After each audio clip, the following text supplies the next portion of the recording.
there, thanks for tuning into Duckbricks. I'm Chris, and today we're going to be taking a look at every single one of the brand new Summer 2024 LEGO Monkie Kid sets for Season 5, which is really exciting because we introduce a number of new villains, different styles of builds, and as usual, all the Monkie Kid waves are typically incredibly good, so I can't wait to dive into all the details. First off, we have the Team Power Truck here, so this comes with a number of different minifigures, and our first look at the 100-eyed Demon minifigure.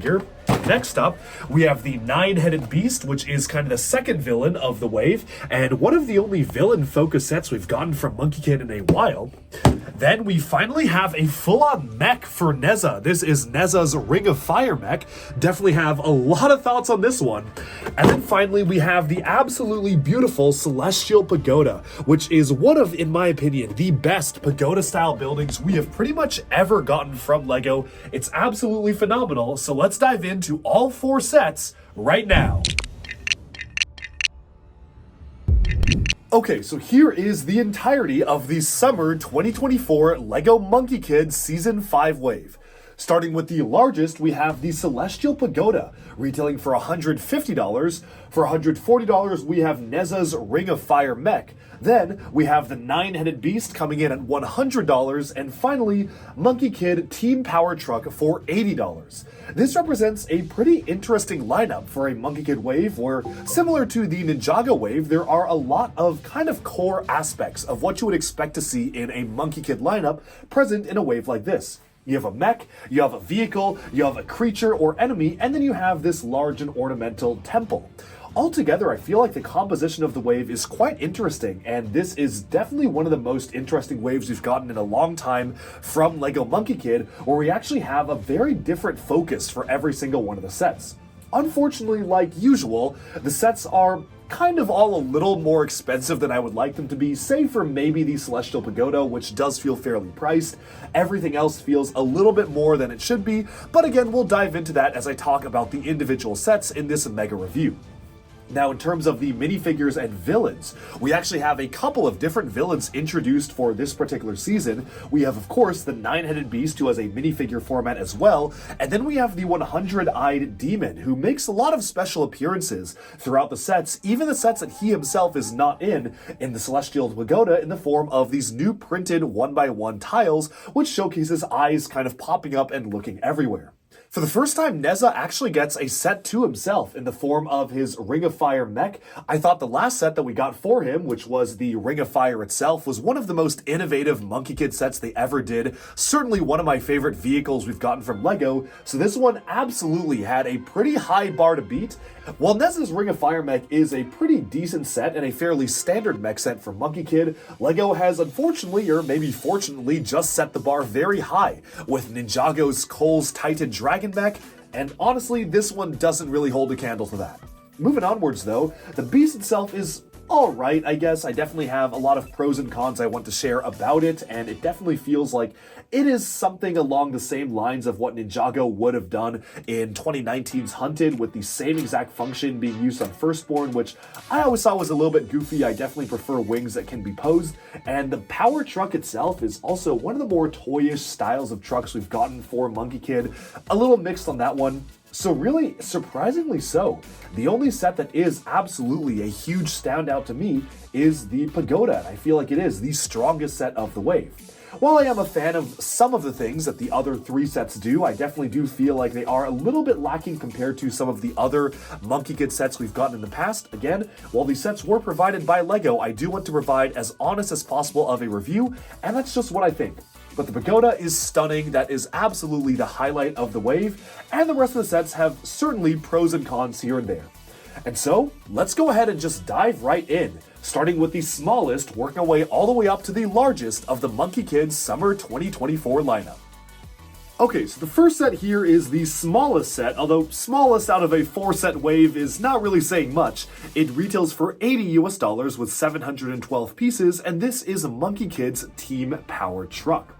This is basically the smallest team vehicle we've ever gotten from Monkie Kid, and yet it does have room for a lot of other side vehicles and little bits and pieces that all evoke the main cast of characters all in one vehicle. which is something I do really like about it.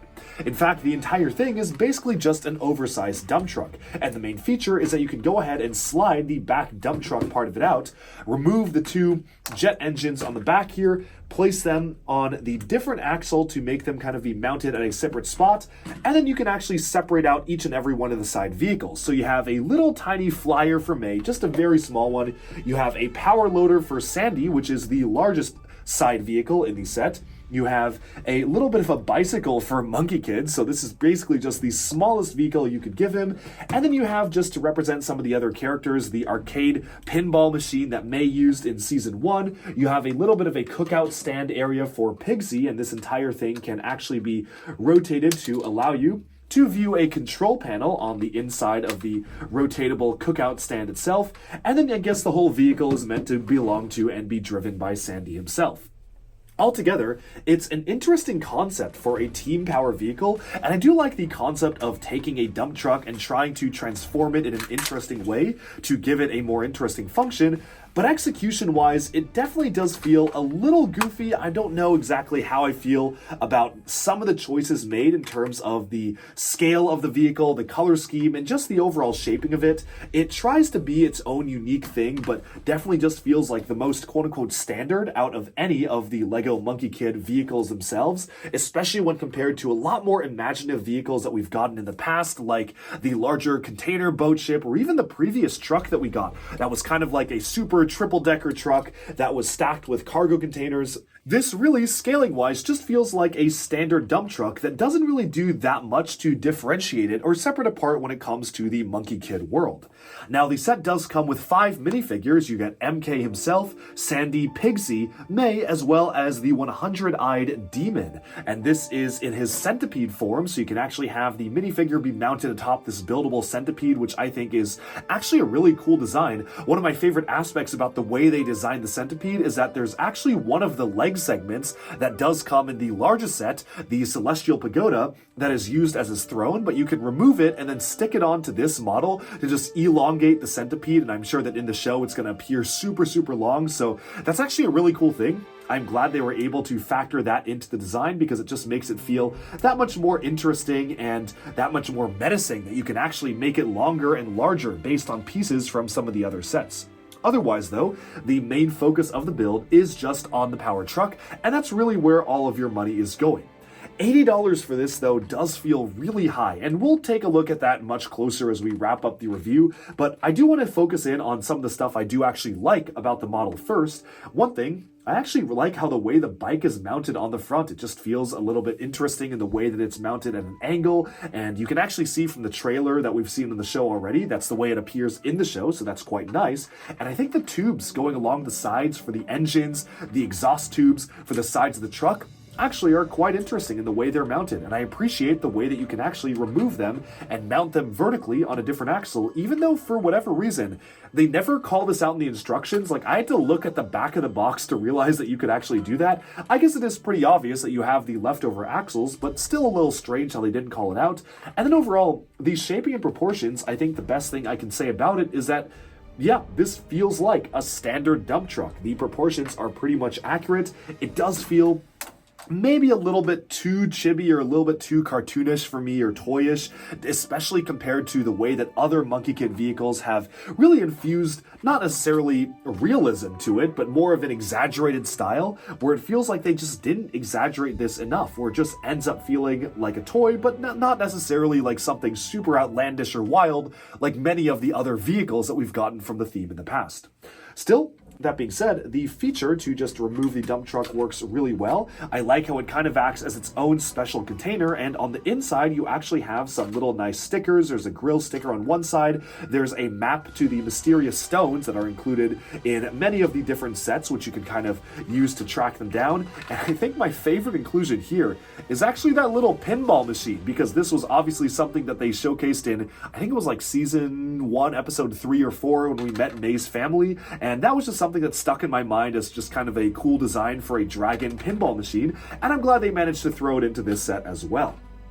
Now, the set on its own, without the actual main piece, is a little bit lackluster, and they did try to make up for it by actually mounting the engines on the back, which I think do help, but it definitely feels like something is missing when you look at it this way. There are seats on the inside of the cockpit for 2 minifigures to sit side by side on these standard seats, which is nice to see. And I also kind of like how they have a little bit of a cat's play area for Mo. Mo the cat is included in the set, and you actually have kind of what looks to be a cat play piece where you have a brown stud as well as a transparent yellow stud, so I don't know what that's supposed to represent. Like, is that the cat's litter box right there? Very funny how they managed to include that there, but I do like this whole cat kind of jungle gym aspect where the rocket or gun is mounted on the top. Just feels a little bit more interesting, and these are the kind of details I really do like when Monkie Kid does interesting stuff like that. I really gravitate towards the sets that have these goofy details, but it's just one small detail in the set itself.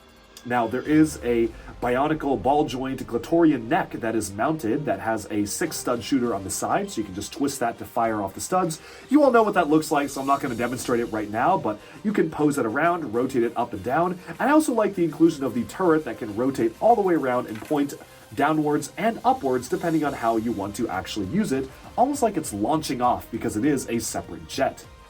Altogether, this is certainly one of the Monkie Kid vehicles of all time. I think that this is kind of just a standard vehicle, doesn't really excite me that much.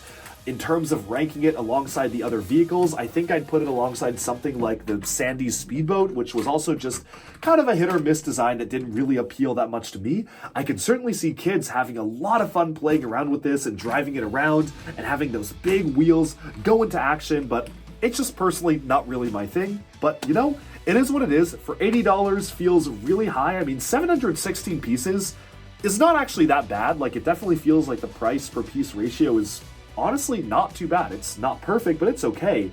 But given the amount of stuff that I have to play with and that some of the pieces are larger, I don't know. Like, I definitely feel like they could have just priced this at something closer to 65 or 70, and I would be a lot happier with how they actually did the set itself. But as it is right now, not really the biggest fan.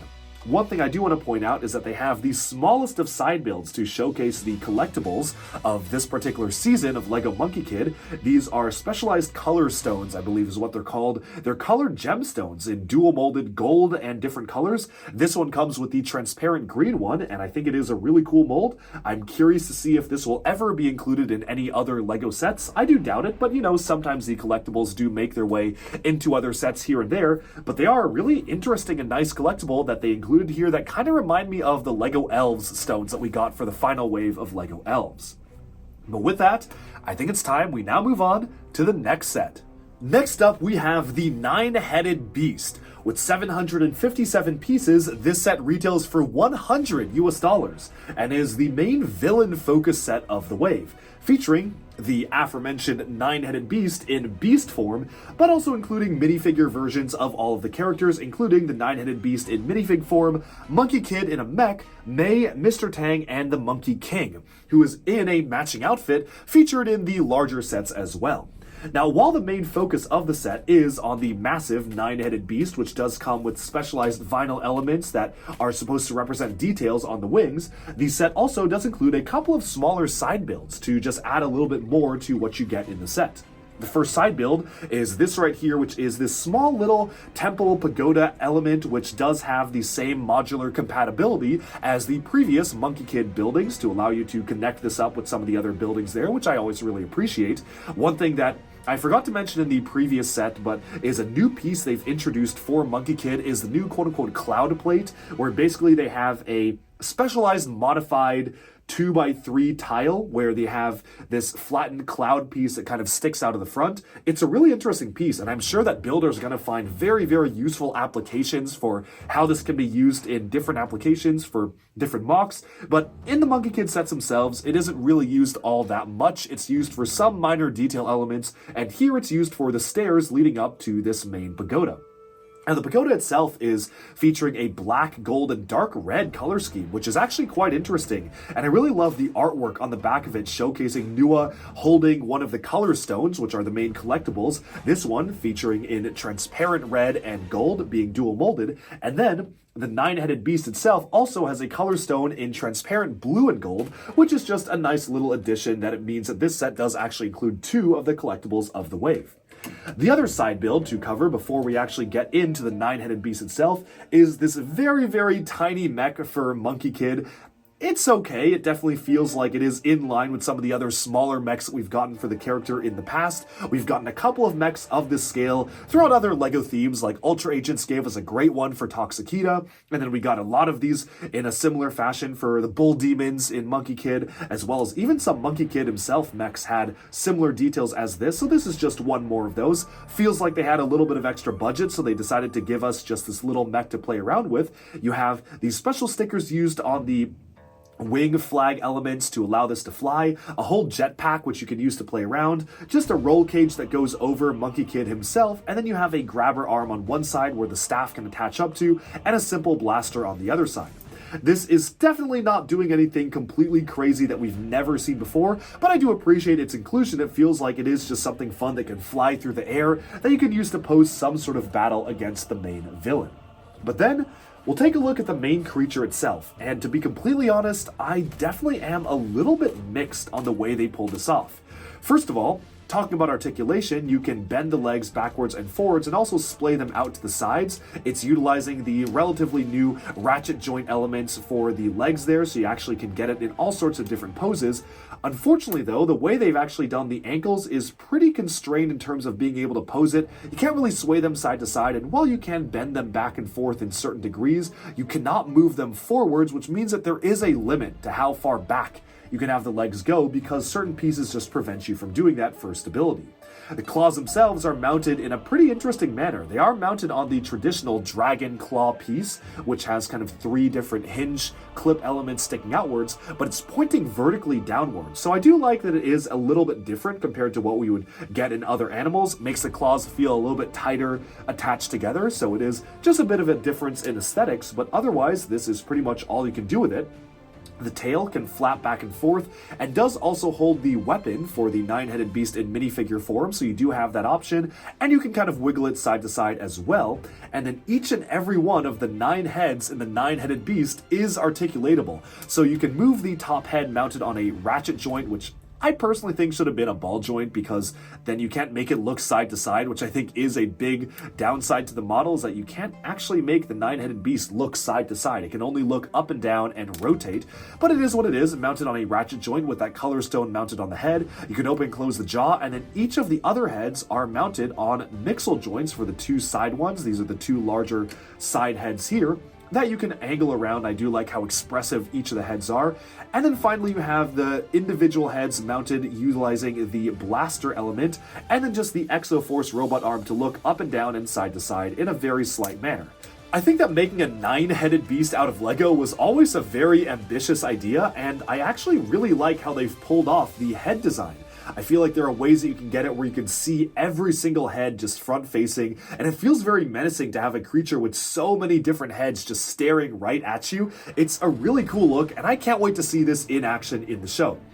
Unfortunately, the big letdown for me personally is the way that they actually did the wings. They've utilized a wing flapping function that we've seen on some other Ninjago dragons, namely Firstborn had this particular function, but I feel like because of this function, they have basically just gotten rid of a lot of really good aesthetic points of the set, where first of all, the lever to actuate the function is bright red and yellow, which is very much clashing with the color scheme of the set. And to make matters worse, they've even just colored some of the pieces surrounding it in red as well, just to make it be very obvious, like, look at here, that's a function, press down on this.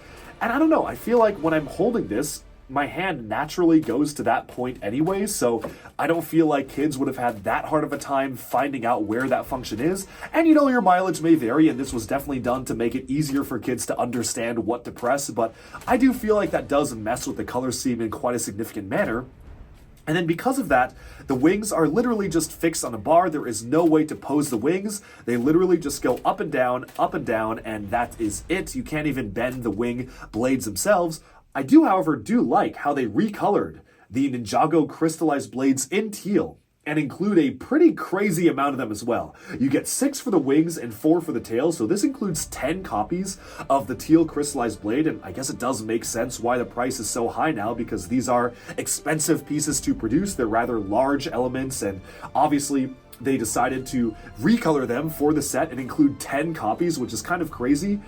But because of that, it also does suffer a little bit, because you can clearly see where the budget of the set went, and that function just isn't really doing it for me. I really would have preferred just being able to pose the wings on a ball joint, or if they had to include a function, at least make it a little less obvious than this, or at least just put some of the wings on a little bit of rotational motion or even ratchet joints, just so you could do something different with them.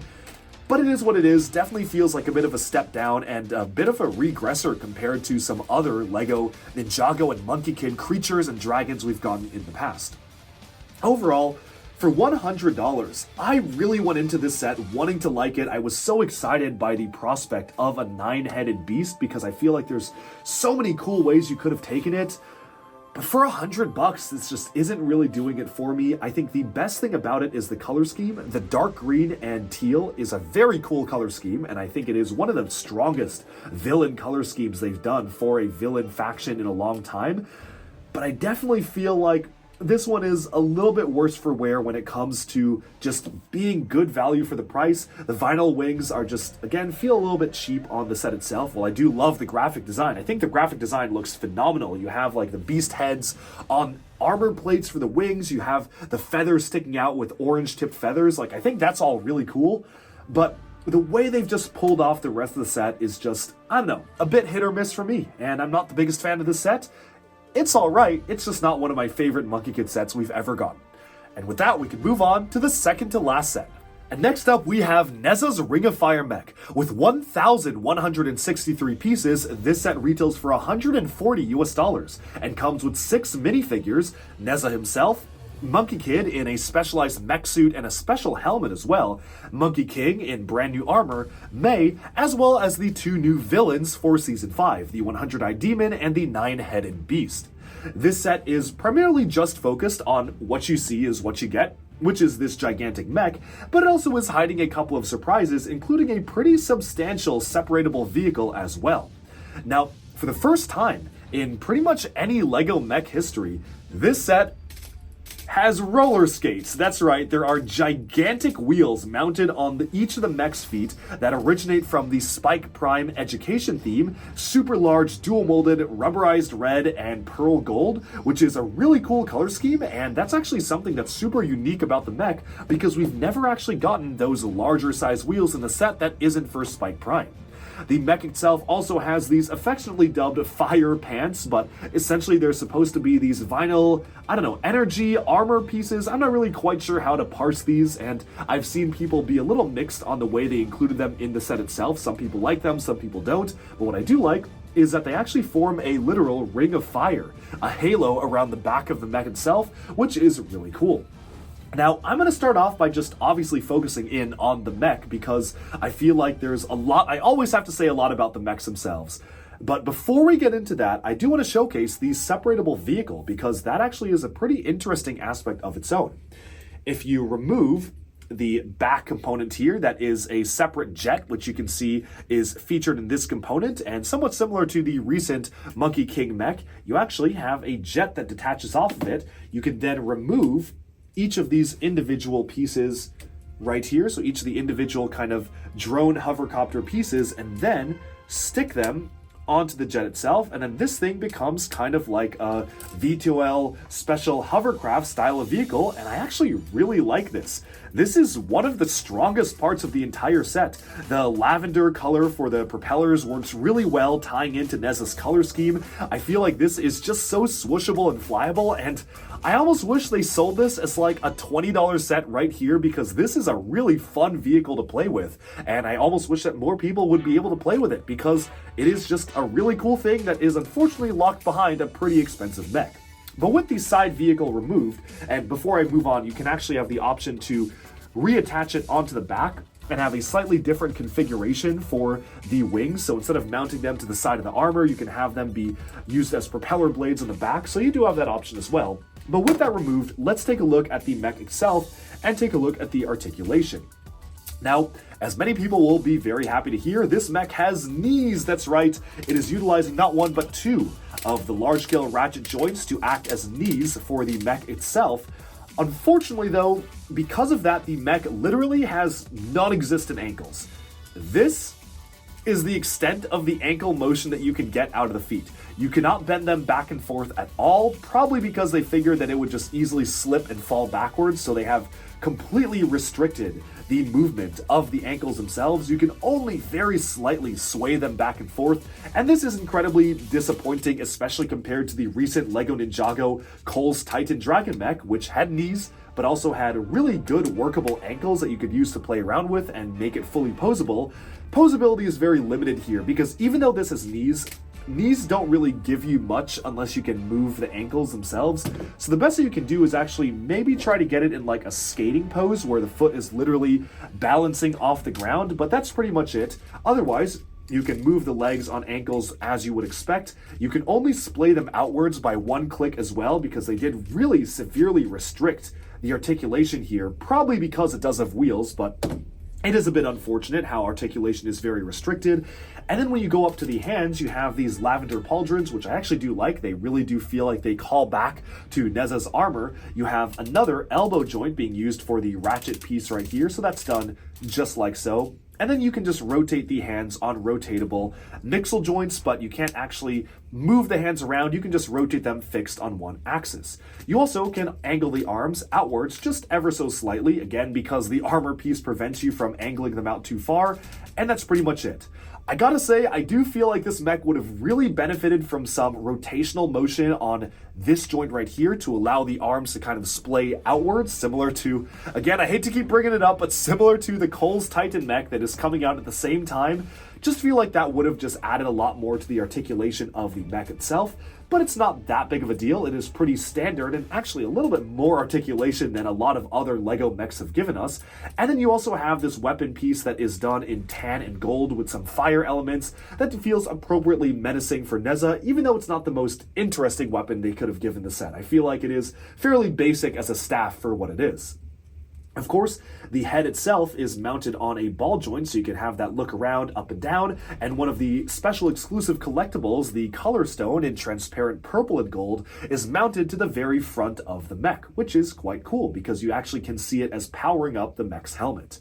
Of course, you can open up the cockpit, which I actually really like the way they did this. They have kind of two different joints where the cockpit can open, one on the transparent orange windscreen and then another time rotating outwards, so you do have a very interesting cockpit pattern here, which I do like. But overall, that's pretty much all that you can do with the mech. I'm going to start off with the good, because I think I've been a little negative on the previous two sets, and this set is definitely a big improvement over those two for me. I actually do really like the way they did a lot of things here.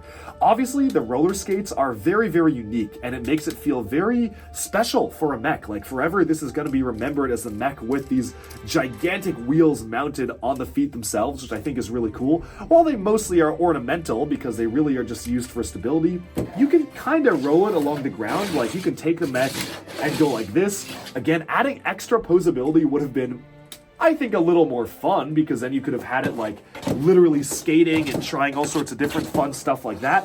But you can play around with it. You know, you can get creative with how you want to play with the mech and the posability. So I do like the inclusion of the wheels. I think they add a lot to the set.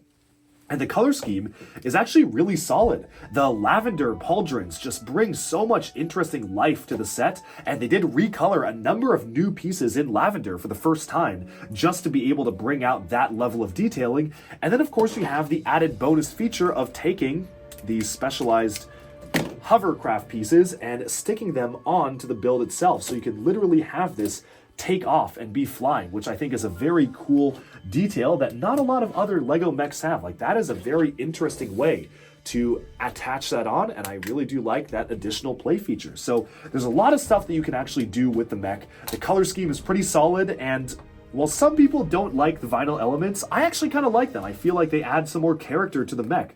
If you were to remove them, that's what the legs look like, and They look cool, and I do like the integration of the orange and red to form the fire of the color scheme, but I also think that they do add a lot, and it feels like these are kind of like ornamental skirt trails for the mech itself, and you have the Ring of Fire, which is just such a cool piece to get on the back of the mech.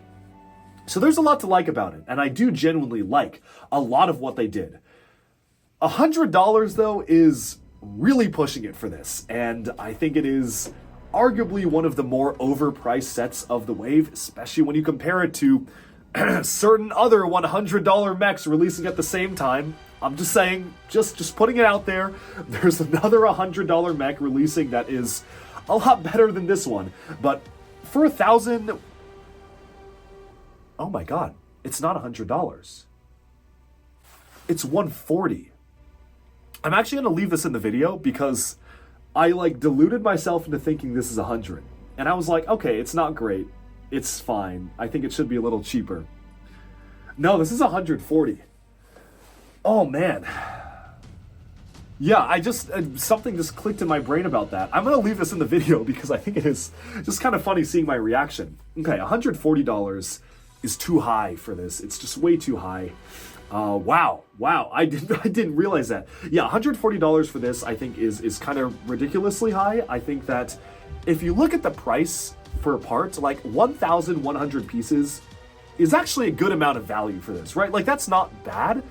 But for what you get, 140, just not really feeling it for this, especially when, again, you can compare it to some of the other mechs we've gotten from Monkie Kid that are just $10 more or $10 less or $20 less, but offer a little bit more play feature, offer more value, offer more size.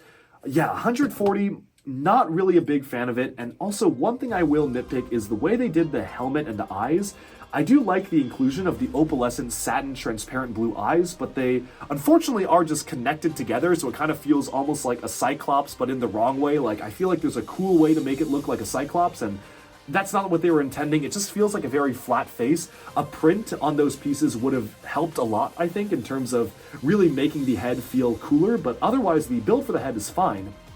Again, there is a lot to like about this. I definitely think that there's a lot of things this does really right, and there's a lot of really cool things that the set does, but it is overshadowed by the fact that there are better mechs coming out. I do feel like certain parts of it feel under-armored. The side of the armor having the exposed light gray and dark gray hinge piece is just kind of takes me out of it. Same for the side of the knee, and especially on the back of the mech. When you remove the glider, it's literally just a flat dark gray Technic brick, and even when you stick the glider on, you can still see it is just like no attempt has been made to even color the back of the mech a different color. It's just dark gray. So it certainly feels like different parts of this are a little unfinished. Definitely feels like they could have made some improvements the way this was done to just make it a better set. It's not a bad set by any means. I feel like we've just gotten a lot better mechs, both from Monkie Kid, but also from Ninjago and other themes. It is just kind of another one of the Monkie Kid mechs. I'd say it's a little above average because the wheels are there, and that is a nice play feature to have the wheels, but otherwise, it's pretty standard, and we can move on to the next set. So the final set here is the Celestial Pagoda. This is the flagship set of the wave with 7 minifigures and costs $150. Of course, the 2-star minifigures are Li Jing and Nua, who appear in minifigure form for the first time, but we also get almost the entirety of the LEGO Monkie Kid crew, MK himself, Mr. Tang, May, Sandy, and Pigsy, and really the only member missing is Monkey King, who comes in one of these matching outfits in one of the other sets. Of course, what you see here is what you get. There are basically no side builds, nothing else going on other than the main pagoda, the main temple, and I think that is for good reason, because this is one of the most detailed pagodas we have ever gotten from LEGO in general, not just from Monkie Kid. Now, the really cool thing is that this is actually modular compatible with the other Monkie Kid modular buildings. So you have these little 1x2 Technic bricks with holes in them with pinhole attachments, and you actually can attach these flower pieces on one side as well as a well on the other side. But if you remove those, you can actually use this to connect it up to any of the other buildings. Will it feel a little out of place with most of the other buildings, which are primarily city-focused? Absolutely, but I do really appreciate that literally for every building that we get for Monkey Kid, give or take like one or two, pretty much every single one is meant to be compatible with the same system, which is something I really appreciate because then you can combine them in crazy dioramas. But focusing in on the build itself, we'll take a look at the minifigures at the end of this part of the review, but I really just want to call out the absolutely beautiful color scheme here. I've actually seen a mock online that uses a very similar color scheme, and I don't know if they drew inspiration from that or reference, or if that's just kind of a common color scheme to get for Asian-inspired temples, but I am really digging the tan, gold, light blue, and lavender as a highlight color. Just looks absolutely phenomenal here. And I love how this temple is actually built atop of a rocky plinth that's kind of elevated above the ground, really adding on to the verticality of the build. Altogether, this is easily, in my opinion, the best set of this wave of Monkey Kid in particular, and one of the best Monkey Kid sets we've ever gotten. It is absolutely beautiful, and of course, the temple has a full interior as well, and we'll take a look at that in 1 second. Focusing a bit more on the exterior first, though, you have this really nice staircase, pretty simple building techniques, but still looking absolutely phenomenal, just leading all the way up to the main gate. You have some good rock work along the bottom piece, utilizing a lot of large, ugly rock pieces, but they're still done in a nice manner with enough variability in the way things are built to add just a little bit of natural, organic sculpting to the way the entire temple is constructed. One of my favorite details are these golden pillars, which kind of make up the underside of the temple. I feel like they just really absolutely were able to make it feel like it is supported not just by the rock, but by different structures going in and out of the temple itself. Of course, the side builds are very nice. Getting this really nicely built up tree is quite cool. I really love the inclusion of the new peach element, which they introduced for this year, added onto the tree itself. And all around the temple, you have kind of these ornamental white detailings that I guess are supposed to represent clouds that are swirling around the temple, suggesting that this is high up in the skies and the clouds are literally swirling around it, which I think is a really nice aesthetic touch. And then you move on upwards to the upper level, and one of my favorite details is the usage of the newer style of Chinese-inspired window element mounted on its side, similar to how it was used in the Chinese restaurant that we got earlier this year. I think it was the family reunion celebration for Lunar New Year, and they just used that same technique to great effect all throughout the temple, really bringing in the detail and bringing in some interesting building techniques with studs in the side construction that really just make the entire thing feel a lot more ornate and detailed. Of course, it is utilizing the kind of newer, slightly newer elements. I think this is 2021 when we got these sort of pagoda style of side temple components here, which are very cool to get, and definitely one of the more simple ways to build the walls of the temple and the roofs of the temple. Some other recent temples that we've gotten, like stuff for Ninjago, have gone with a bit of a different building technique, utilizing just panels they've mounted on the side, which is more complicated. But I feel like for a building like this, the utilization of these pre-made pieces just works out super well. And I just love the inclusion of all sorts of different details scattered throughout the exterior, like the Ninjago arrow blade piece in gold here, which is actually integrated into the build as its own separate piece. You have all of these cloud elements which stick out of the sides of the temple itself, so you kind of have that as you go higher and higher. It feels like the clouds are their own separate elements. And then you even have just a little bit of stickers. They didn't go too overboard on the stickers, but they use them to good effect on the upper levels just to bring in even more detail as you go to the top of the tower and have this absolutely beautiful structure at the top. But of course, the temple is a fully playable thing as well. And the really interesting way that this is built is that they have used these clip attachment pieces on the back of the temple to allow you to slide the individual pieces in and out. So if you want to remove different levels for play, they are literally only held together by clips. There's actually no stud connections whatsoever, which was a little surprising to me for some parts of the temple. Here you can see the upper part does have stud connections, but when you take the entire upper component here compared to the lower one, you literally can just slide it out and it basically just kind of sits on top. There is nothing holding it in, which initially was a little bit strange to me. I thought it was a little bit worrisome how it wasn't super stable, but thankfully these clips actually make it really hold in.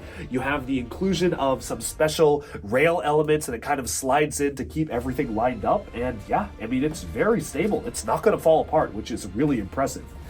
But talking about the interior, I do want to start off at the bottom and work our way to the top here because there's actually quite a lot to take a look at. The bottom seems to be kind of a jail area or a holding cell piece where you have two separate jail cells where you can put prisoners on the inside of here. And of course, there is a weapons rack with some golden whips and some golden weapons on the inside of this jail area for the bottom level, which makes sense because it is underneath the entire temple. As is the case with many multi-tier LEGO sets, pulling a knob on the back will allow a trapdoor to fall and causes someone to fall into the jail. Although I guess the question is then how do you get them in the jail cells? Because the entire thing is not a jail. It's kind of the holding area for a jail, but you know, you can use your imagination. And one thing you'll start to notice as we work our way up to the upper levels is that scattered throughout the temple are all sorts of these little eye pieces. And of course, this is meant to reference the 100-eye demon, who does not physically appear in the set, but makes his appearance by having all sorts of eyes creeping around the temple. So I'm sure that that is going to play a role in the story itself. Maybe he's spying on what's happening on the inside, but of course, you can see that ignoring the eyes, you have a pretty nice living area for the main floor. You have some chopsticks, a bowl, some tea, and if you open up these doors, there are some really nice stickers of Monkey King legends, which are placed in using some pretty interesting building techniques. They're actually mounted at quite an interesting angle to allow it to kind of extend past the door frame piece, which I always really like. But of course, you can close it up to hide those, so those are kind of ornamental. Going upwards to the upper level, you have yet another trap door, which you can use to access this bottom layer. There's no real way to go up. There's no ladder or anything provided. You kind of have to use your imagination. But this door does open up to allow access. And inside this area is just kind of an ornamental type of setting with some vases on display here. And again, those ever-present 100 eyes. Moving upwards to the next level, this is more of a livable space where you have some scrolls being written. These scrolls are not actually attached on to the inside of the bookshelf. They kind of just sit in loose, but I think they do the job pretty well. And of course, you do have a very nice usage of a brush, utilizing the candle piece in black to kind of make it look like you're doing some calligraphy or painting the designs of the temple on the shelf right here. And this is a pretty tall area of the temple because once you move up, you get to the removable throne. Now, this throne is really cool because you can take the centipede-like form of the 100-eyed beast and literally use the segment of the throne to just add on more legs. As I mentioned in the earlier part of this review, it's a really nice detail that kind of adds in a little bit of set-to-set congruency here, and it is only a shame that the 100-eyed demon is not included in this set. He literally has a throne, his eyes are everywhere, he's just missing, and we do get 2 copies of him in other sets, so it's not that big of a loss, but I feel like for the largest set, especially for a set that does have so much emphasis on the 100-eyed demon invading this place, it's kind of weird that he doesn't himself physically appear as a minifigure, and his throne does, but it is what it is. Not a big deal. Very nice to get that congruency between the sets there. And then finally, on the uppermost level, there is just a little bit of a plinth here, and I presume that that is meant to hold one of the color stones. So it is just an exposed stud there, with of course one extra eye inspecting the thing.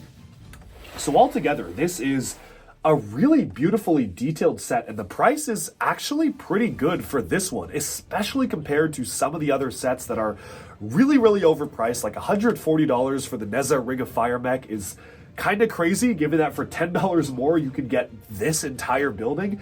And obviously those are 2 very different things, and I'm sure that different people will want to get different aspects of the theme. But this is just so well done. It's so well produced. It is a beautiful building that absolutely proudly stands alongside the other Monkey Kid buildings that we've gotten, like the Flower Fruit Mountain and the Heavenly Realms and the Ocean Temple of the Dragon of the West. Just so many amazing buildings we've gotten from the theme, and this is no exception. But now I think it's time to take a look at the minifigures, and we're going to start off with the most interesting one, which is definitely Nua here. Now, Nua is one of the most important characters introduced for Monkey Kid, and they spared no expense when making this figure. Nua is utilizing this dual rubberized and plastic component, which we first was introduced to in Ninjago Rise of the Snakes back in 2012. Very cool to see this piece still being used, but you have a beautiful print on it, and for the first time, they've actually colored the upper part separate from the lower part, making it look like she's wearing a dress, which I think is really, really cool. It is a very interesting coloration to have them do that dual color here, but the tail is teal, and the upper part is this kind of spring green, which is very nice. Nua, of course, has a golden statue. Perhaps that could be a clay statue of Monkey Kid or Monkey King, because those statues are very story important. But the most important thing she does have going on for her is this ring of every single one of the color wheels featured in this set. And I really appreciate that. Sometimes with collectibles like this, they'll have like a place to put all the collectibles, but they won't feature all of them in the one set. But thankfully, they did actually include all 5 color stones in this set: purple, blue, yellow, green, and red, which just looks super cool on the figure itself. She's utilizing the Dragon Form armor piece to attach those on, which is a piece that makes total sense to use for this, and a brand new printed hairpiece and molded hairpiece as well, exclusive to this character, which is really, really cool to see. Overall, this is absolutely the highlight figure of the set, and arguably of the entire wave. It is so beautiful, it is so well produced, and definitely one of my favorite Monkey Kid figures we've gotten in a while. But there are still more figures, because here we have the next exclusive figure to the set. Well, technically all of them are exclusive, but this one is very special as a character, and this is Li Jing, who obviously we've seen in the Season 5 trailer already tying into Neza. He has kind of a replica of the pagoda just holding right there, which is accurate to the lore. And you do have the hairpiece, which is reused from some other characters we've gotten in the past, but everything else about the figure is new, with pearl gold arms, pearl gold legs, absolutely beautiful ornate detailing on the torso itself, and again, another very nicely produced character that ties into Chinese mythology and legends. He's utilizing the new armor piece we actually got earlier this year, which kind of has the lion guards on the side, which I have already ordered a ton of from Pick-a-Brick to use for my own Lion Knight warriors, because that's just such a cool armor piece to use. But I think it just looks absolutely great on the figure. Another really well-produced one for the Monkey Kid theme. And then for the team themselves, they've actually gone in a pretty interesting direction where they've given them pretty identical suits, but they've actually numbered each of the suits. So each of them actually has a unique torso piece, and each of the characters has their own number. So Monkey Kid obviously is 1, May is 2, Monkey King, who doesn't appear in the set, is 3, Mr. Tang is 4, Pigsy is 5, and Sandy is 6. And I kind of find that funny because it basically is saying like that is their relevance in the show and their importance in the story. It's like, all right, Monkey Kid number 1, Sandy never does anything cool, so he's number 6, and they kind of have them literally ranked by a number. But it is cool to have each members of the team numbered, each in their own matching team outfits. I'm sure that's going to be a joke in the show. The show is pretty meta, and they reference stuff like that, so I'm sure that's going to be a really funny joke when they talk about that in the universe itself. But it is a really cool detail, because if you take a look at each of the individual suits, all of them have a very, very small detail, kind of a badge on the tops of the outfits here, which call back to their original outfits. So May has a dragon horse kind of emblem on her chest. Monkey Kid has a strap, which is reminiscent of some of the other straps that we've gotten for the character in his other outfits. And Sandy has some details. Pigsy has his belly poking through. There's just a lot of really nice details factored into the minifigures here that really tie them all together as a unified team. So it's super cool. I'm a big fan of how they were able to pull this one off. And while the uniforms are not necessarily as unique or crazy or detailed as we've gotten for the other characters in the past, it is nice to actually get team uniforms for the characters, and I'm curious to see how that's going to play out in the show. But with that, we've summed up our look at the Celestial Pagoda. So let's bring all the sets back and give an overview of the wave. Before we do that, I do want to briefly highlight the minifigure designs in greater detail. The villains, of course, are, for me, the standout aside from the special figures included in the pagoda. They have very unique color schemes with teal, dark green, and orange for the 9-headed beast, and a very interesting magenta and purple color scheme for the 100-eyed demon, which looks suitably creepy and menacing, with all sorts of eyes covering his body. No minions this time, but it is good we get 2 copies of them throughout the sets. There are an additional number of powered-up suits, which technically were already introduced earlier this year for MK and May. However, MK has a brand new helmet print, which is really nice, really ties the suit together. And for Neza and Monkey King, we also get some really nicely ornately detailed suits, although the lack of budget for Monkey Kid minifigures is starting to show for those figures, having them share the same legs, and even for the standard regular versions of the characters, none of these really introduce any new prints, and mostly just mix and mash pieces that we already got in prior sets. Not that big of a deal, just something I do want to note, and the character design is always, as usual, incredibly good for Monkey Kid. Stellar detailing, stellar designs, just an obvious lack of budget compared to some other waves where every single character had unique dual moldings, sometimes side of the leg printing, printed arms, printed legs, all for just those one minifigures. So with that, we have summed up our look at every single one of the LEGO Monkie Kid 2024 summer sets. And one thing I find kind of interesting is that I feel like we started off with Monkey Kid having builds and designs and a style of sets that was just leaps and bounds ahead of pretty much everything LEGO was doing. And I always have praised Monkey Kid for having LEGO movie style sets. What I mean by that is it's clear a lot of development budget goes into them. The models and the builds are just way better than any original LEGO theme. And it just continuously puts out phenomenal sets year after year, keeping pretty consistent with that level of quality. Unfortunately, I do kind of feel like, at least for this wave, Ninjago kind of has Monkey Kid beat. And not to just directly compare the two, because they are two very different IPs, but I do find it interesting how when Monkey Kid first came out, I was saying, wow, I wish Ninjago got sets like this, because Ninjago is just getting obliterated in the set department. Monkey Kid is killing it wave after wave. And then finally we've had a wave where I kind of feel like Ninjago is the one that's completely outdone Monkey Kid here.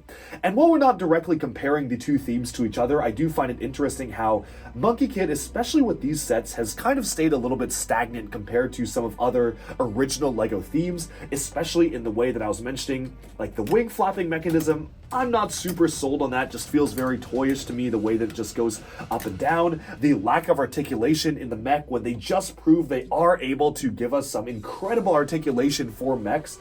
And again, if they had done this even just last year or even earlier this year, I feel like it wouldn't have bothered me that much, but definitely feel like the mech is a bit of a mixed bag. The power truck is one of the weaker Monkey Kid team vehicles, I feel. It just doesn't necessarily have that special Monkey Kid sauce that makes it feel more unique or exaggerated. It basically is just a giant scale play dump truck. And really only the Celestial Pagoda is absolutely one of the standout sets of the wave, and it is still definitely one of the most beautiful Asian-inspired buildings we've ever gotten from LEGO. It almost feels like maybe South Asian-inspired in the way it's designed. Love this set, definitely the highlight of the wave. But everything else is a little bit mixed, and I do want to be completely honest about that. Definitely don't want to say anything negative about the set designers, who definitely put a lot of effort and time and love into these sets. I just feel like now other LEGO themes like Ninjago have stepped their game up, and Monkey Kid needs to level up even further to be able to compete. That being said, there are still aspects of all these sets that I do really like. I definitely love a lot of the recolored pieces in the nine-headed beast, and taking on a nine-headed beast in general is a pretty ambitious concept to try and pull off in LEGO form, and I think they were able to really pull it off as best they could in terms of having the nine heads sprouting from the bird-like center of it. The mech obviously integrates these really nice vinyl pieces, which some people aren't big fans of, but it's something Monkey Kid has consistently done well in the detailing, especially for their mechs and vehicles, and I feel like having these large roller skate wheels on the back of the mech legs has made this just so much more interesting of a set. I really do like the way that they've been able to pull that off, and while it is very limited in articulation, you can't really do much with the feet or the knees that are included because, again, you can't move the ankles. I still think that it is a very fun set to play with, to roll around, and one of my favorite things about Monkey Kid is that even the side vehicles feel like they have a lot of substance to them. Like, if you take the side flyer vehicle, detach it from the back, and take the wings onto it, that feels like it could have been a set onto its own. So there's a lot of really good stuff that each of the sets do, and I feel like the weakest one is just definitely the power truck. But maybe I'm just not in the age range to be able to really appreciate a big, gigantic play-scale dump truck like that.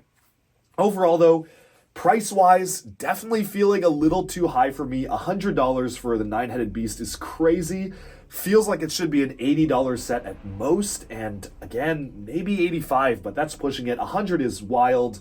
The price for the Ring of Fire mech is also not it. I mean, this is, even just looking at the mech, with nothing else included, I mean, the mech basically just comes on its own with minifigures.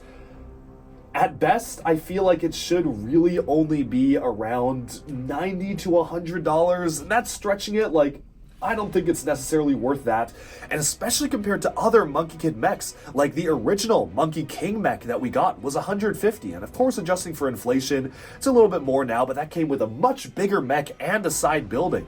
So it just feels like the value just isn't quite there for a mech like this, and the only set that absolutely feels like, yes, it is worth it, is the Celestial Pagoda, which has a great price or part ratio, feels incredibly large, it feels like a big display piece. Big fan of how they pulled that one off. So no complaints in that regard, but just feels like the prices are a little bit worse than a lot of other LEGO offerings, especially this time around. And we'll see if people will react negatively to that, if people will still be getting these. And I am a big fan of Monkey Kid. I love the show. I think the show is doing some incredible things. The animation quality is phenomenal, or at least was phenomenal before they changed animation studios to WildBrain, and I don't know, season 5 isn't out yet, but we'll have to see how that stacks up. I wasn't super impressed by the trailer they released, which looks a little weaker than previous seasons of the show in terms of animation, but of course the writing of the show is phenomenal. Season 4 was probably the best yet, and that was coming off of an amazing season 3. So I'm excited for the story and where the story is going to go. Definitely, for sure, Neza seems to be a really important character, and the new villains seem really interesting and exciting, so I can't wait to see what else they do with this.